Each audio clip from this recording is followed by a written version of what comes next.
Today is Monday, April 15th. What to know about an unprecedented attack on Israel and how the rest of the world is responding. Also, today, and for the first time in American history, a former U.S. president will face a criminal trial. We'll tell you what to expect and what's at stake. Plus, a few reminders for you on this tax day. What new features are likely coming to Spotify? And a sports roundup from the highly anticipated WNBA draft to the most prestigious marathon in the world. Those stories and more news to know next. Welcome to The Newsworthy. All the day's news in around 10 minutes. Fast, fair, fun, and on the go. I'm Erica Mandy. Thanks so much for being here. You ready? Let's do this. Well, there are now some fears of a wider war in the Middle East in response to the first ever direct Iranian attack on Israel. Iran sent more than 300 drones and missiles toward Israel over the weekend. The attack did have a limited impact since Israel and its allies, like the U.S., shot down nearly all the projectiles that were fired. Now, while the U.S. has reiterated its support for Israel, it's also telling Israel to use restraint and says it will not be taking part in any kind of retaliation. Though Israel has already promised to respond. In fact, Israel's war cabinet met about it yesterday, and several options were reportedly put on the table, but no immediate decision was announced. The UN Security Council also held an emergency meeting where most members condemned the attack and urged Middle Eastern leaders to avoid escalation. Also, the G7 leaders said they would work together to stabilize the situation in the Middle East.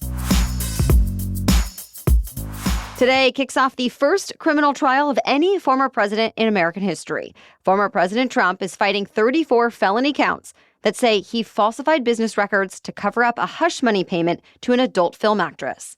If convicted, this is a case that could land Trump in prison.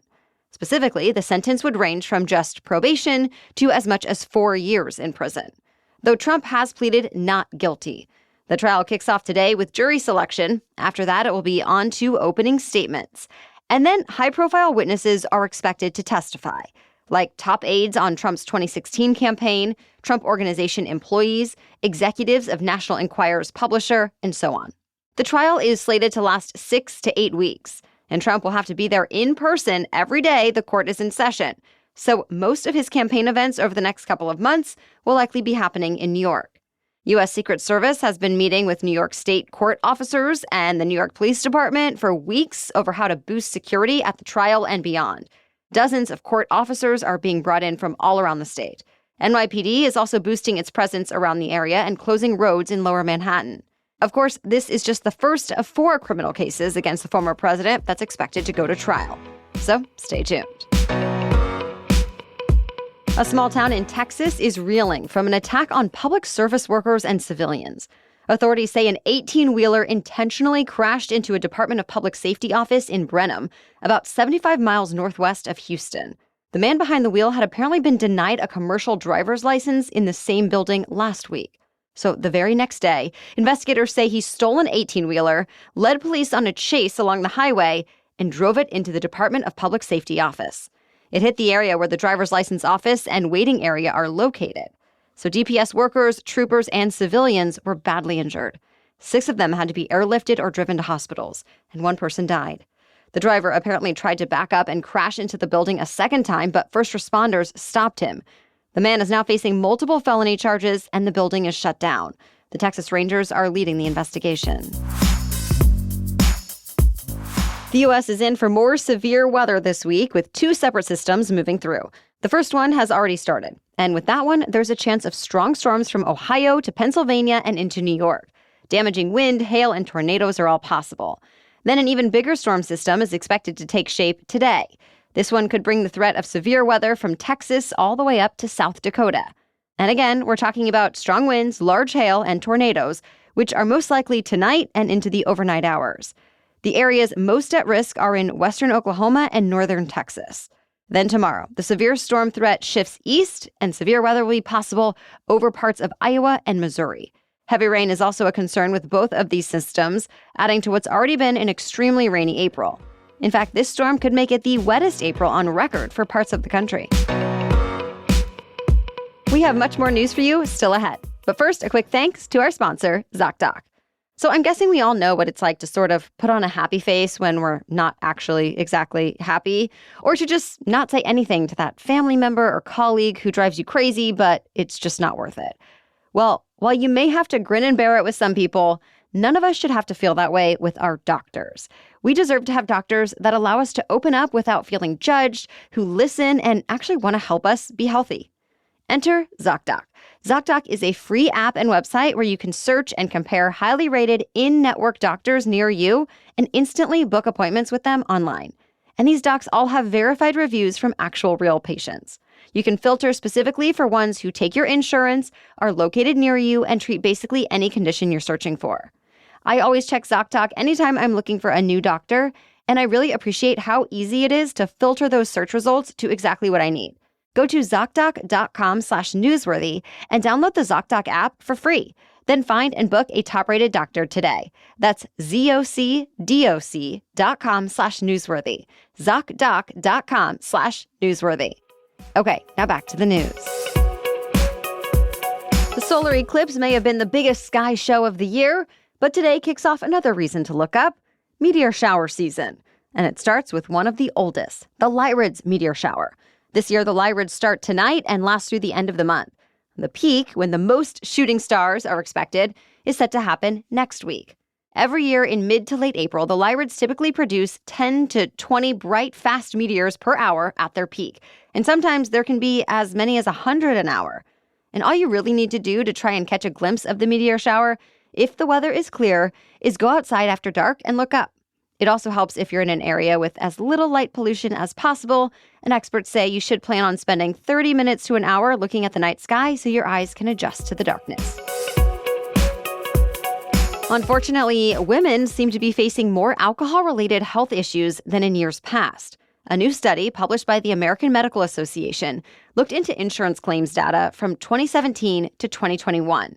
And researchers found that during the first year and a half of the pandemic, women ages 40 to 64 were significantly more likely than expected to deal with serious complications. For example, alcohol-related heart and liver disease, as well as severe withdrawal. And this backs up what another recent study found, that deaths from excessive alcohol use in the U.S. have gone up by nearly 30%. It found men still die more often from drinking-related causes, but that deaths among women are climbing at a faster rate. With all of this said, many doctors are now just hoping more people realize the real health consequences that can come from heavy drinking patterns. And those who struggle to cut back are encouraged to reach out for help. The White House has unveiled yet another round of student debt cancellation. This latest announcement impacts more than 200,000 borrowers under what's known as the SAVE plan. The SAVE plan basically helps more people become eligible for forgiveness under a federal repayment plan that's been offered for decades. The terms are just more generous now. When the option was created in the 1990s, it was meant to help people struggling to afford payments on standard loans. It capped monthly payments to a percentage of their incomes and canceled any unpaid debt after 25 years. Well, now that's down to 10 years. The plan eliminates interest growth and more. Already, though, 2 new lawsuits are challenging the changes. 2 groups of Republican-led states arguing the Biden administration is overstepping its authority. They also say the plan undermines a separate cancellation program that encourages careers in public service. Of course, this is not President Biden's only attempt at student loan cancellation. Just last week, he highlighted a separate proposal to reduce or cancel loans for more than 30 million borrowers in 5 categories. And that's also facing some pushback. To be continued. Spotify seems to be working on a new feature to turn all subscribers into DJs. As the Wall Street Journal reports, the audio streaming company is getting ready to debut do-it-yourself song remixing. The feature will apparently let users speed up, slow down, mash up, and otherwise edit songs. The Journal cites sources who say the idea is to appeal to more young users, since people in their teens and 20s are used to being able to manipulate music for social media already. But on Spotify, music labels and artists will reportedly still get paid for the altered versions of their songs, which isn't always the case on other platforms. Though the licensing agreements still need to be worked out. So it's not clear yet when the feature will make its official debut. There's a lot going on for sports fans this week. First up, let's talk golf. As expected, Scottie Scheffler won the Masters yesterday for the second time in 3 years. solidifying his spot as the #1 ranked golfer in the world. The winner share for this year's Masters is $3.6 million. Next up, basketball. The WNBA draft is happening tonight in Brooklyn, New York. And for the first time, fans will be there to watch. Of course, Caitlin Clark is expected to be the first pick going to the Indiana Fever. You can watch the WNBA draft starting at 7:30 Eastern on ESPN. And finally, the stage is set for what's considered the most prestigious marathon in the world. Today, nearly 30,000 athletes from 130 countries are expected to join the Boston Marathon, with more than 500,000 spectators cheering them along the route. For a lot of people, the race brings back painful memories of the 2013 bombing. But this year, law enforcement says there aren't any specific credible threats that they're worried about. And there will still be enhanced safety measures that have been in place ever since 2013. All right, that's it for the main news. So now it's time for Money Monday, when we talk about one interesting money-related news story. But first, a quick break for our sponsor. Ever since we moved, I've been trying to get real about the things in my closet that I'm actually wearing and using, and the things that I really just need to donate or get rid of already. And since getting my Honey Love leggings, shapewear, and more, my old stuff just does not make the cut. That's because I'm choosing Honey Love's Legging 2.0 pretty much every time I go into my closet. And when I need to wear a dress to a special event, the old shapewear that rides up is not going to be my pick. Instead, Honey Love has changed the game. All of their items, from leggings to shapewear to bras, are designed to be comfortable, functional, and make you feel great. And I can tell you, they do just that. Treat yourself to the best bras, leggings, and shapewear on the market and save 20% off at honeylove.com/newsworthy. Use our exclusive link to get 20% off, honeylove.com/newsworthy. And after your purchase, they ask where you heard about them, so please support our show and tell them we sent you. Okay, now back to Money Monday. Tax day is here, and that means for most Americans, today is the deadline to file federal income tax returns or extensions. And that is, unless you're in Maine or Massachusetts, taxpayers in those states have until Wednesday, since they observe Patriots' Day today and Emancipation Day is Tuesday. Taxpayers in federally declared disaster areas might also have a little more time to file. The IRS put out new statistics on Friday that show the average refund amount is now more than $3,000. If you still need to file today, the IRS says doing so electronically and choosing direct deposit is the fastest way to get a refund.